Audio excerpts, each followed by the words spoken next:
Welcome to Choose Courage Inc., where we skip the boring intros and jump straight into reimagining business and workplace experiences with We Ain't Afraid to Go There conversations. In this episode, Ash and I talk about really the uncomfortable, the unspoken, and the unapologetic realities of money, power, and persistence. So no fluff, y'all, no cliches, just straight talk and real strategies. So we're gonna cover a variety of topics in this episode. We chop it up on why fundraising feels personal and how to stop making it that way. We talk about these moments where we reached out to friends with investment asks and they gave us a silent treatment, they ghost us. And how do we process that? And what do you do when conversations with your friends about money get a little messy? We also talk about the biggest lies that we've been told about money, power, and success, why not all money is good money, and when to say no to money that's being offered to you and why. We also talk about the unspoken power moves that separate struggling entrepreneurs from the thriving ones. And we also get into how shifting your mindset can open doors and also bank accounts.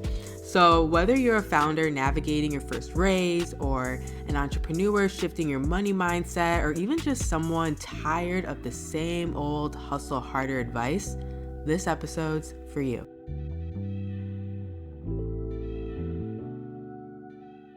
So today, let's talk about money. I know this is something that you and I have been talking a lot about over the last few weeks, especially as we've been thinking about our family and friends round, as we've been thinking about marketing, sales, all the fun and glorious things that go with starting a business. There's a lot of places we could start. I'm wondering if maybe you could kick us off with, would love to just hear from you, maybe a defining moment in your fundraising journey, maybe like a moment that kind of challenged or changed how you think about money and its role in business. Absolutely. So I remember we had this conversation very shortly after I kicked off the family friends round, and this was in the summer. This was a while ago, Yeah. but earlier than that, probably. I was at a conference and everything just clicked. I had seen my therapist before I got on the plane for this conference, and we had been working extensively through, of course, trauma. Like, what do you do in therapy besides go through trauma? But one of the things Yeah. that we were working on specifically was my relationship with money as a Black woman who is from a very, I mean, we were poor growing up. We lived in a car, like things of that nature. How do you get to the point of asking for money without it feeling like a personal thing and feeling more like business? And that was the revelation that I had. And it took me about a year working through this emotional connection that I had with the concept of asking for money. And it brought me into a number of spaces of asking folks within the startup space how they would go out and fundraise. And the hard part about that was a lot of the folks I was talking to were white men, Asian men, white women. And their relationship with money was very business oriented. Ask my friends, do you want to invest in my business? Instead of it being, hey, would you like to give me money so that I can chase my dreams or so that I can work on this thing? They would ask, hey, I have an opportunity for you. And here's what it is. And I have questions. And I didn't recognize that when you ask for advice in startup situations, you're technically asking for people to invest through their knowledge and in most cases through money. And it started me down this whole road of how many times I've been involved in those conversations and didn't know that that was the technique of the initiation of fundraising in family and friends, but then also the many times that I slept on those opportunities where I was genuinely asking for advice, not recognizing the hesitancy that folks had in responding to me was because they knew that a question is synonymous in the startup fundraising as asking for money.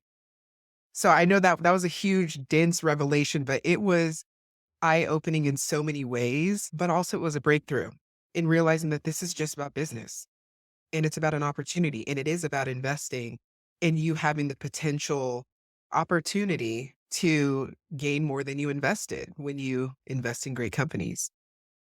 Yeah. Can you maybe share a little bit more about that? There's a little bit of like a mindset switch of understanding like business as like an opportunity, especially if you have been working in corporate settings, you're not used to entrepreneurship. Can you maybe expound a little bit on what that kind of like click and switch was for you to see it as such? It really was about me detaching my personal feelings from money. And there was a LinkedIn post that I had read within that whole process where I actually think it was a tweet. Nonetheless, it was a message that a person had shown their insecurities about money and how they will always have a hard relationship with money. And I started to think about that. And that's one of the pieces I took back to my therapist is I actually don't feel an attachment to money in the way that if I lose it, the reality for me is I've already been at the bottom. I don't really have a fear of what the bottom is, but I recognize that a lot of people who have never been poor or never had to be incredibly resourceful or never had to depend on EBT or never had to literally borrow food from neighbors um and beg, right? People who've never done that, they don't have that same relationship. But then also those who do have that or have had that, sometimes the response is that they have a hypersensitivity to money. So my relationship with money completely is on one end of that spectrum, having come from a low background of I'm not afraid to lose it all. And therefore I'm a little bit more I take a lot more risk than some folks who have been poor and have earned money and then no longer feel comfortable with the idea of letting that money go. But that mindset shift came with not only acknowledging that piece of the way I think about money, but then realizing that even though I had that relationship with money, I still never felt comfortable with asking for it.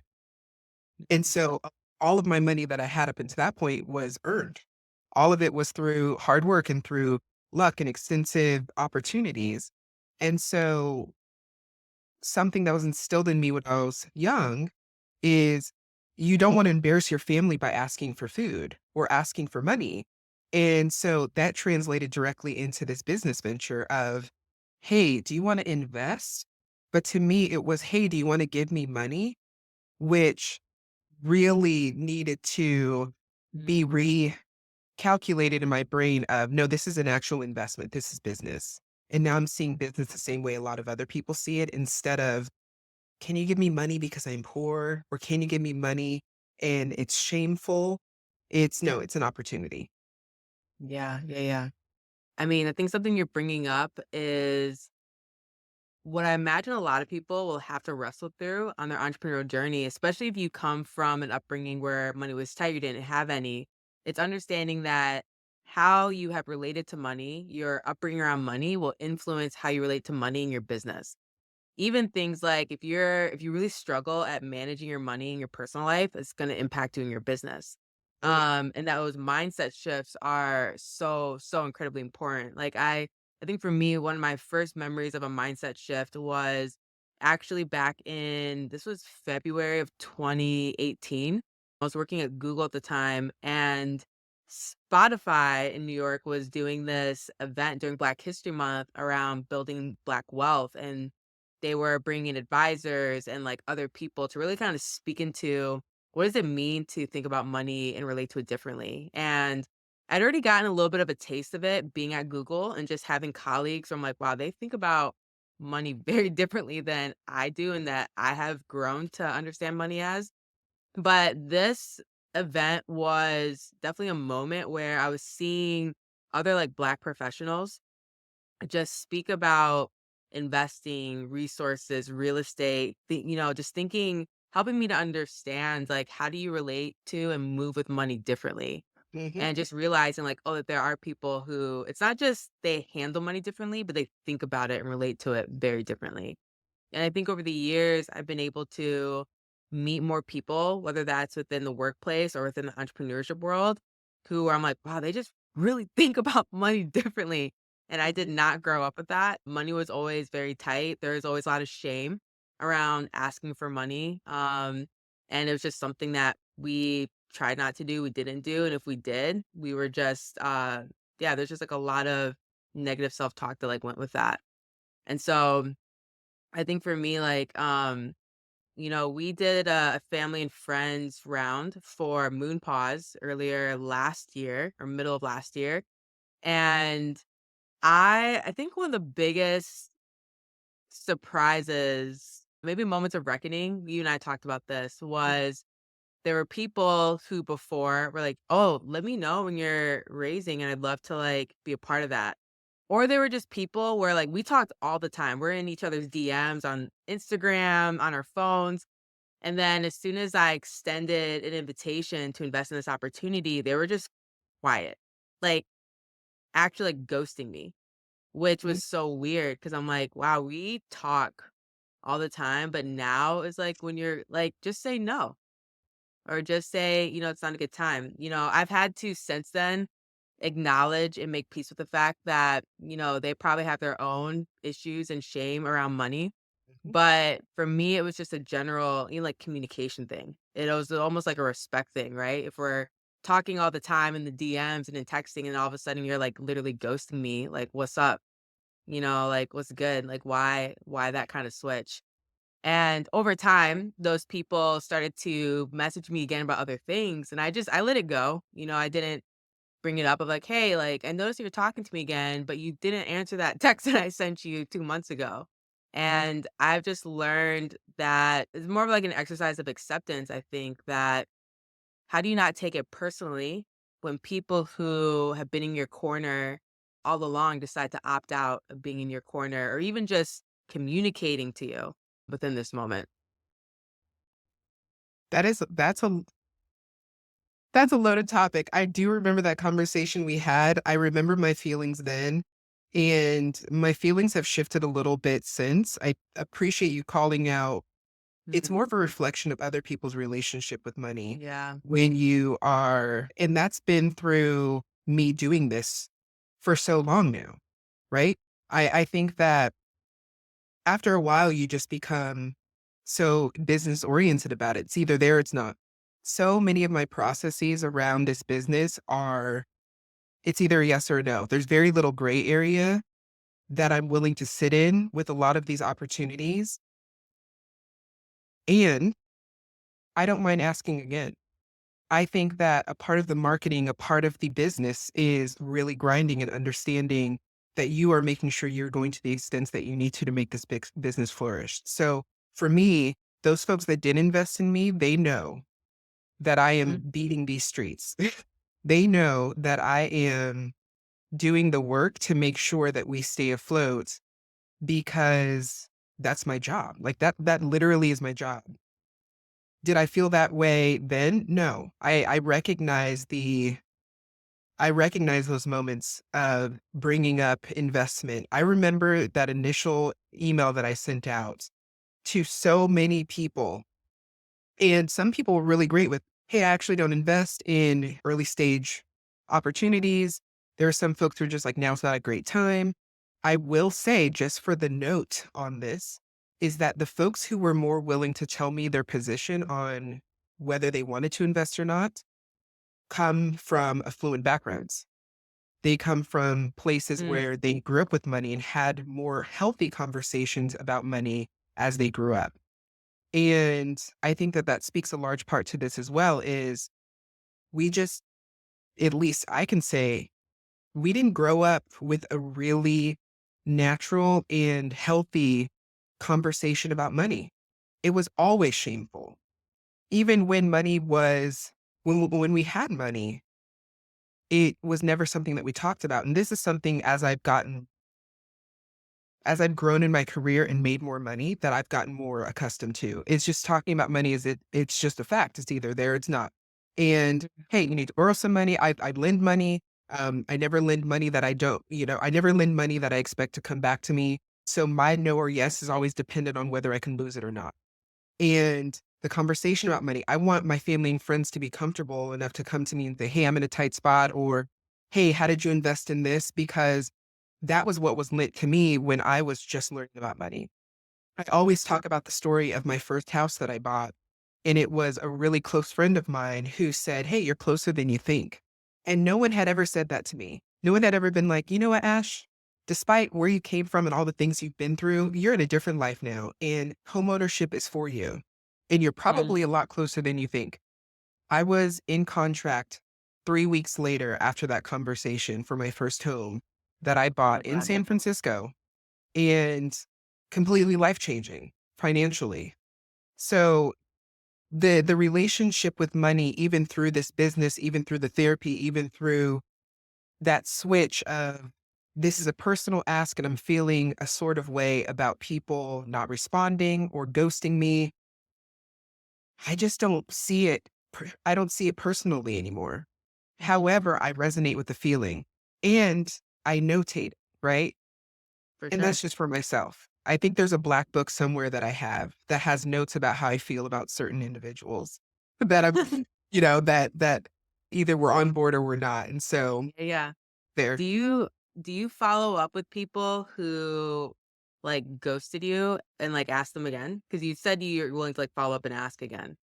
Oh yeah. I mean, here's another part of it is, as we are ramping up, because we're in the middle of fundraising right now, we're ramping up for that, we're doing pitches and all of that, is where we are now is completely different than where I was then. And all the conversation in the founderscape, I suppose, about this is, in the beginning, if you can get that pre-seed money or you can get that -1 to 0 money, is somebody investing as you as an individual. And I think that that carried a little bit of pain, like, that was a pain as well, is, "Oh, people don't think my ideas can flourish and thrive." Like, there are people out there Mm, who, they don't see me as the person who can carry this along. And so asking then was really, "Hey, you've seen me be successful in other arenas, invest in me," because that's what you're investing in at that point. I had to do a lot of work around that as well, is recognizing that those people who said no, you were saying no to me. You're saying no to me as somebody who, maybe you've seen me do the work that I've done. Is that a reflection on how you feel about me? Is that a reflection on how you feel I contribute to the world? Is that a reflection on my work ethic? And now that we have a product out in the world and we are getting sales and we have, numbers to show for it and we have traction, I will circle back around and I will ask. It'll be coming from a different place, mm, but that's for both of us, right? You needed the proof. yeah. That's fine. And I recognize you needed the proof, and that's fine. But I recognize you needed the proof. This is so interesting. I'll admit I'm probably in a little bit of a different place. Hmm. Um, there are people that I will circle back to because they said no, like, they communicated that, or because, like, I just know their personal situation and, like, that's why they ended up, like, opting out.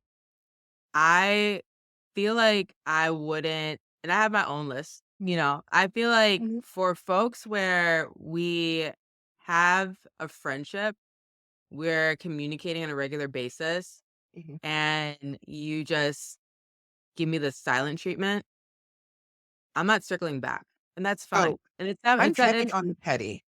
yeah, yeah. It's not even petty, it's more of like a respect thing. Like we're friends and we have a relationship. We're in each other's DMs. And the silence treatment is like, that's like not okay for me.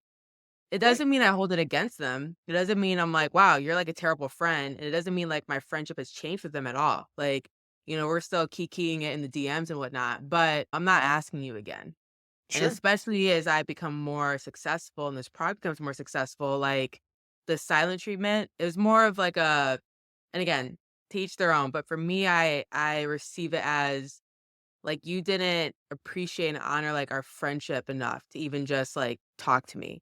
But Yeah. instead, you decided to ghost me, be silent, and then slide into my DMs a few weeks later as Yeah. if I wasn't texting you a few times a month ago asking you what your thoughts were on this. Sure. So, and again, I know, like, money follows movement. Hmm. There's certain people where I didn't ask this round because I knew I wanted to ask them later when we had more movement. Just because I knew where they were at and just how they think about things. But it was the disrespect for me. But Sure. again, we're still cool. I'm still friends with them. It hasn't changed how I view them as like being a good friend, but I'm not asking you again. Like Right. that door is closed. And so that's definitely where I fall. I don't take it personally in terms of, "Oh, you don't believe in me per se," because I feel like I've just have done a lot of work to where courtesy of therapy, where I just know, like, what I'm capable of, and I don't need the validation of other people within that. So, like, if I miss a few people, like, validating that, that's fine because I know there are a lot of other people who see me, who get me, and who will be ride or die for me, and that's Mhm. cool. So, yeah, I definitely have my own little book, and I keep track. Like, I do have a list of people that said no, and I have a column of invite them again later on, yes or no. So I have my yeses and I have my nos, and, like, Mm. it's fine. Yeah. That is still it's so loaded because when I was mentioning I'm heavy on the petty is that's my perspective. My experience of being petty is I will Mhm. not ask you again. So maybe I should have been more clear earlier where I will not circle back to everybody. Not everybody's getting that second ask. Yeah, And yes, it yeah, is because of the respect. It is because of the interaction and engagement we had with the initial ask. And again, though, I don't know that now I can say I harbor any feelings about it. It just is what it is. And if you can't communicate to me a yes or no about money at this scale, then it's probably not a good idea that we go into business anyways. We're going to have harder conversations in the future. yeah. And that to me is the thing is now that this business switch is actually on, the relationship is the investment. Can we have this conversation about money if the business is not going well? Can we have this conversation about money when we're about to pull a huge series A and, we're dealing with this potential investor and it's going to mean, stock and options and equity are being split in this manner, right? Mhm, mhm. Those are the harder conversations ahead of us, and if you can't say a simple no or yes, then it probably isn't the best idea that we go into business in the first place. So, Yeah, that's yeah, fine, yeah. like, no harm, no foul, and Yeah, all again, good. water off duck's back is what I always say is, "Alright, cool, I'll catch you on the flip." What I've also realized too is there are a lot of things I just don't have time for anymore. Mm, I just don't have time for the consistent plea in the validation piece is what you mentioned on this part is, "Please mhm. see me. Please invest in me. Please do that thing." I don't need you to see me, like you said. Like, I Yeah, got yeah. many of other people, and I think we've heard this in many arenas at this point is the folks that invest in you are likely gonna be the people who don't know you over the people who do. Social media teaches me that every day where you've got people, that followed for years, no in person, don't comment, don't talk, don't like, and that's fine because I don't know how people live their social media lives. But then there are folks that I've never met. Tell me when it drops. Let me know what I can download. Let me know, when I can talk to my company about it. I don't know these folks, but thank you for your support. It's Yeah, awesome. yeah, yeah. Love it. I wanna circle back to a comment you were saying earlier because I feel like there's some people who might be listening to this who need this reminder of so many of us have been conditioned to, whether it's within the workplace or within life, to endure and to kinda, like, beg for validation from other people who should have never been put in that position to have that much sway or say into our validation in the first place. And Mhm. so for some folks who are listening to this is just a friendly reminder of you don't need other people to remind you and tell you that your idea is good and that your idea is worthwhile. Mhm. You don't need it. You don't need it. Um, I'll often say like we're not everyone's cup of tea, but whose we are will be in a big way. And some of y'all don't even realize that there are people who don't even know that they're waiting for you to show up with your Mhm. idea or as your full self, right? So I hope that would be like a moment of encouragement for folks listening. I'm curious, have you faced moments where money or the lack of it tested your confidence or vision as a founder? Like how and Uh, if you have, like, how did you kinda navigate that? Absolutely. So, good Lord. Pick one This story. is pardon? I said, "Just pick one story." Pick one story. Yeah. I think the biggest one is as a founder, you're always looking at runway. And there's a certain number of runway months wise that I feel the most comfortable with for me to feel confident in my dealings. And when there was a moment where we started to slip into this area of runway that I was not comfortable with, I did not feel confident to be able to have the conversations with the future rounds of funding or with the potential customers that I was working with to say, not only am I going to sell you the best product, but it's going to last, right? And that was one of the hardest times because you do question, is this going to fail? Am I going to be able to satisfy people's needs? This vision that I've built, is it going to thrive? And the things that I recognized is that one, I just set myself up really well from an investment perspective personally to be able to one, have the conversation as a family. So my family is very much a part of the conversation about this business because we are still bootstrapping at this point. And we had to make a number and have a conversation about how much we were going to invest in this before we called it quits. And that was at the pinnacle of that. That was the, all right, we are getting close to that number and I don't feel comfortable putting any more of our money into this. And right. But just as we were slipping off the cliff, right? We saw, sales increase and we saw these opportunities come in and when the money wasn't there, all of a sudden it was there. And I am so thankful for that because one, the confidence does not have to be about how much runway. You can just be confident about the product. But I will say for me, as a first time startup founder, runway is a huge part of your conversation about future funding. It's a huge part of your conversation about your goals with your team. And again, for me, it was about the confidence I was able to show up to some of these conversations and saying that it was there. So, yeah, did that answer your question? Yeah, yeah, absolutely. Ooh, I appreciate you noting how important it is to have your family's voice in it Yep. and to be intentional in looping them in and having them actually just be a part of the team in the process. Like, I Mhm. think I've talked to a lot of founders before where it feels like it is such a lonely journey for them because they aren't also consulting and talking to people that really know them and who are also part of this journey with them.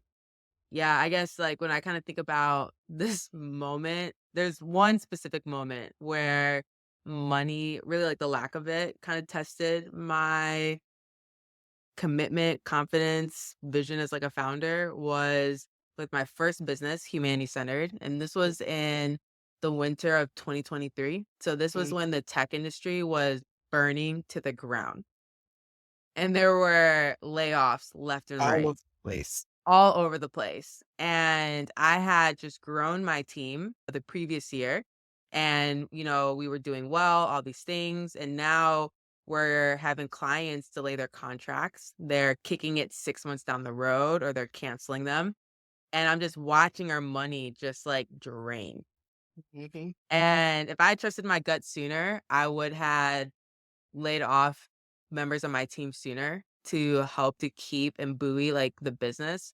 But just a lot of shame and guilt led me to more at the last minute letting certain people go. And, at some point, me and my business partner weren't paying ourselves because we wanted to make sure that we were paying the other people on our team. And it was so stressful. And there was also a lot of personal stuff happening too around this time. It was just like a perfect storm. It was like terrible. Tease Yep. for terrible is what was going on. And in February 2023, I was in the truly lowest place I've ever been in my whole life. And I just remember talking to my business partner, and there's two conversations I remember. One is talking to my business partner, and I was so upset, so stressed as I'm trying to think about how do we keep the business afloat. And she was like, "Well, what are you really afraid of?" And I just paused for a little bit and I just had this moment where I was like, I don't want to be like my parents. And I just remember just how much my parents struggled with Mhm. money and the way it impacted us, and there's so much underneath that we don't have time to get into. And I just realized I was so afraid of getting to that place. And my business partner was like, "Well, good news, there's a lot of evidence, about who you are and just your life in general that shows that you're not heading that direction. So I don't think you need to worry about that." And sometimes you need people to remind you of, like, who you are, how far you've come. And so I'm forever thankful for her. But the other moment was I was talking to a really good friend of mine, and I was just telling him about how everything is, like, burning around me. And I was like, "I feel like I'm about to, like, lose everything." And even just the shame of potentially having to, like, tell people, right? Like, "Hey, like, we're not making it, and I need to, like, regrettably find another job in corporate America. Yuck." Um, and he was like, "Well, do you believe in the vision of humanity-centered of this business? Like, do you really believe in, like, what you're building and how it's helping people and what you're doing?" And I was like, "Yeah, of course." He's like, "Then you'll find a way." Yep. It's like, "You'll find a way." And just having him speak that truth and reminding me, like, yeah, if I really believe this, like, I will make it happen. And we did. And but because of that trauma as well, we were also a lot more innovative and creative in some of our revenue streams because I told my business partner I never ever want to get to this place again. Like, the anxiety was, like, actually, like, too much on my nervous system. Mhm. And now we're at a place where we've worked really hard. You know, we were able to take 4 months off last year. We have enough in reserve, so if we didn't wanna work this year, we wouldn't have to. And That's a so flex. that was trauma that moved us to that point. I was like, "Oh, no, I cannot go back here again." But in doing so, it allowed us to be more creative because you have to Mhm. be creative when you're scrapping and you're like, "Ooh, I don't know if we're gonna make it." Creativity, first off, thank you for sharing that story. That's such a moment of I don't want to be like my parents. I think that especially us who have come from our origins where we've seen the mistakes, we've seen how systemic issues and cultural issues and just life has not created the best past image of our potential future for us, Mm, which is a trauma push, if you will, right? I think there are a lot of us, specifically Black women, who are charged by the running from something at some point. I don't want to say generally in an umbrella statement that we're consistently and always, because personally, I don't feel like I'm running from anything at this point. Was I at one point? Yes, absolutely. But the creativity is what I want to talk to at this point. mm, I had an interaction on LinkedIn recently where it was talking about those early stage sales, right? And what do we do? First off, I'm going to give it up to Black women, where I really just don't understand why we don't have more Black women who are being funded for startup opportunities. Because when you talk about hustle, mm. I have never hustled harder in my life. And when you talk about creativity, even 2 weeks ago, I was on campus. We had a slight pivot with one of our offerings, and it's for early ed, or it's for higher ed early career. I was on campus with these beautiful little babies who are getting ready to go into the career into their early careers. And this was all from an article I read about how 2025 graduates are feeling about going into the workforce. Mm, And so I was like, let's go find out. Let's do it.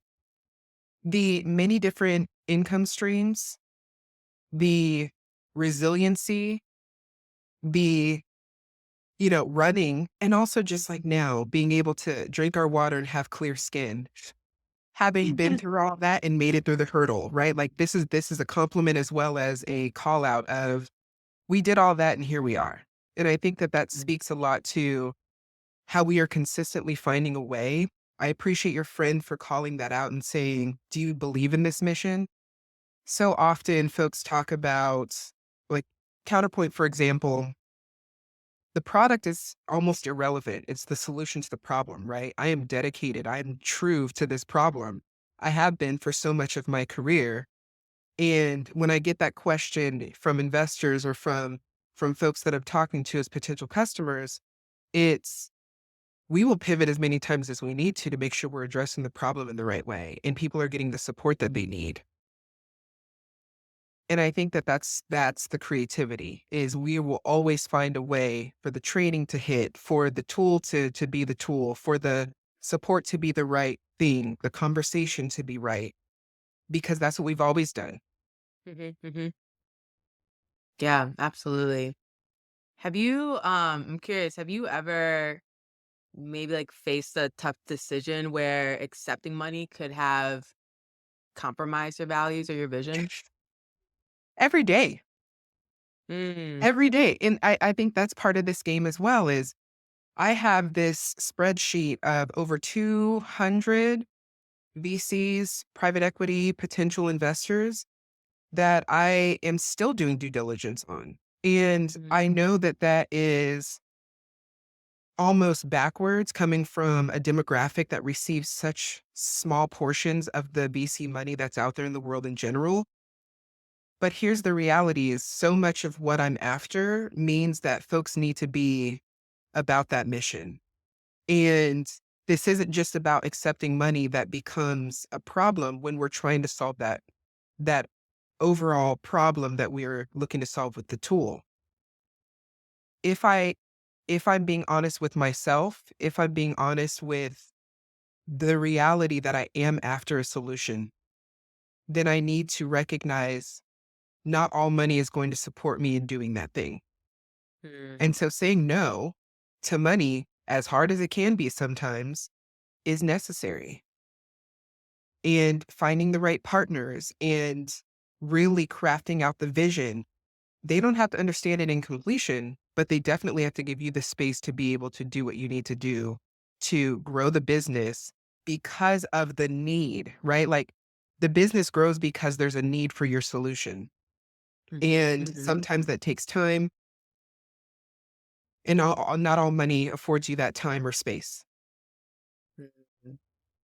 Not all money affords you that time or that space. Hmm. Yeah, yeah, yeah. Yeah, it makes me think about I've had moments with humanity centered where we walked away from clients, fired clients, didn't pursue certain contracts. But I think in this conversation, I'm thinking specifically of an opportunity we had with Moonpause where we had this company that wanted to fly us out to do these live pet astrology readings with our app. And the now keep in mind, I'm bringing a lot of how I think about work and people from humanity centered, and I'm mapping it onto Moonpause. Sure. And so I remember we were having a conversation with the organizers for this event, and they said to us, "Yeah, we need, a bunch of these things delivered to us, signed, whatever, by tomorrow." Now, I could have stayed up super late to get all these things done, mess up my sleep to quote unquote make them happy. Or we had a decision of do we want to honor our boundaries in that we're not just going to, neglect ourselves because you snapped your fingers and said we want this. Mhm. And so, I had a conversation with my partners. I'm like, listen, if we actually honor our ethos and our boundaries and who we are, there's a chance that we might lose this client. Like, are y'all cool with that? And like, yeah, that's fine. This is why I love working with people who are in alignment with you. This is why it's Yep. really important to work with people who are in alignment with you. And so I told them, I'm like, yeah, part of our brand, our ethos, the way that we want people to experience us when they engage with our product is to not feel this unnecessary false sense of urgency and scarcity. Mhm. So tomorrow's also Friday, and I'm just gonna assume none of us are actually gonna be working on Friday. So I can get you this on Monday, end of day. And sent it, waited, and they came back and like, okay, that's fine. Okay. I'm like, of course it is, because none of Okay. this is life or death. None of this is life None or of it. death. Like it can wait a couple days, and I promise you, like life will move on and it will be okay. Mhm. And so that's a good example of a story that worked in our favor. If they had said no, it would have been a lesson in learning, but more so of a blessing, right? Of us not working with and submitting ourselves to being with a client who didn't honor our humanity. We Mhm. didn't honor like the vision that we have in terms of how we think about the way that we want to relate to people. We want people to relate to us. And therefore, we expect them to also consider us in that way. And so I think in business, you'll have these moments where you're going to have to decide, am I going to continue on with the status quo?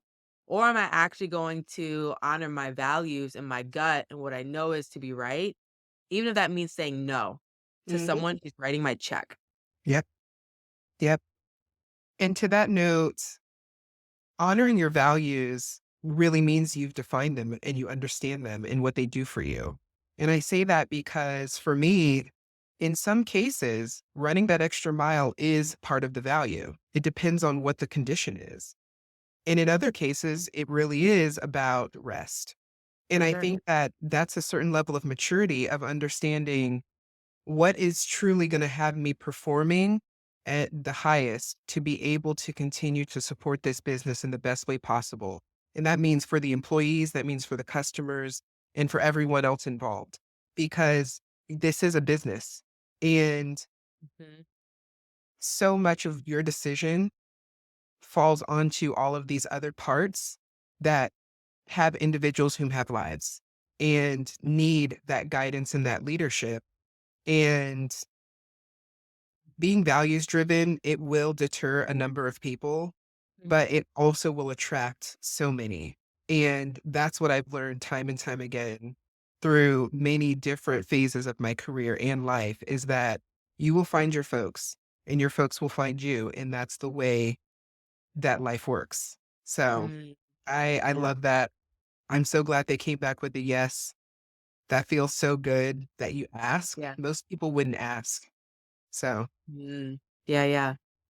Well, let's wrap up on this note. As you're kind of reflecting on your journey, what's maybe one practical step that you feel like listeners to this episode today can take to build confidence in discussing money or raising funds for their vision?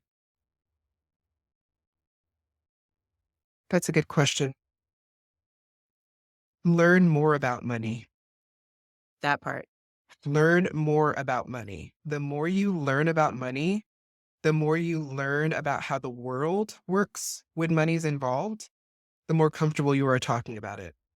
Mm, And mhm. whether it's personal experience, whether you have a friend or a resource that you can ask and have a conversation with, or whether it's a book, there's so many amazing books. There are even, I got hit up on LinkedIn. One of the folks that I met last year in this startup community I was in, she's launched a Black women in financial health coaching. And that's the stuff you need to be investing in for yourself so that you can have these better conversations about money down the road. Yeah. Yeah, I'll plus one that. I'll maybe split into two buckets. It's like learning about money and how people think about money and navigate money in different spaces, both in business as well as personally. And I would even say, even in terms of like real estate, just kind of thinking about how people think about money in other industries. So, a book that was super helpful for me was The Psychology of Money by Morgan Housel, Housel. And that just kind of opened the floodgates in terms of how money works. Mhm, Not just how to think about money, but how does money also like work? What are the ways that my brain can kind of take these shortcuts that can end up hurting me in my relationship with money? I know in terms of just learning about how different industries and people think about money, I had this stint of listening to what's called the Bigger Pockets mhm, podcast, which gets into real estate investing. And it's just really fascinating to hear other industries and how they're thinking about growth and generational wealth. mhm, So I've really enjoyed that. Even though don't have my own like real estate portfolio, I just loved hearing how people were being strategic and creative, how they're thinking about finances and navigating that. And the last one I'll put out there that was really helpful for me personally was this course called The Trauma of Money. So if you mhm. go to the traumaofmoney.com, it's like a live cohort experience and it is so good. And it really helped me to begin the journey of kind of healing from things related to my upbringing, even things professionally that cause a lot of harm and damage to how to think about my own value, how to think about money, so on and so forth. So the trauma of money.com is a really great resource. And yeah, I'd recommend for folks who are curious, who are interested in taking practical steps towards increasing that confidence to start looking at those places. Yeah. I'm gonna put a bookmark on one thing, which is your value. Like you said, how to evaluate your value in the Mhm. scope of money, that's an entire second episode. So let's bookmark that. We'll come Noted. back to you, folks. Let's talk about it. I love it. Thanks for hanging out with us and diving into some of these real and unfiltered conversations. We know your time is valuable, and so we don't take it for granted. If today's episode made you think, if it challenged you, or gave you something new to consider, we'd love for you to hit that follow button on whatever streaming service you're using. That way, you'll never miss an episode when we drop them. And if you want to go even deeper, sign up for our newsletter at choosecourageinc.com, and you'll get updates on new episodes, access to exclusive freebies, and first dibs on coaching opportunities and other resources to help you make bold moves in your life and business. So we appreciate you, we see you, and we're rooting for you. Until next time, keep choosing courage over comfort, and a friendly reminder to drink some water.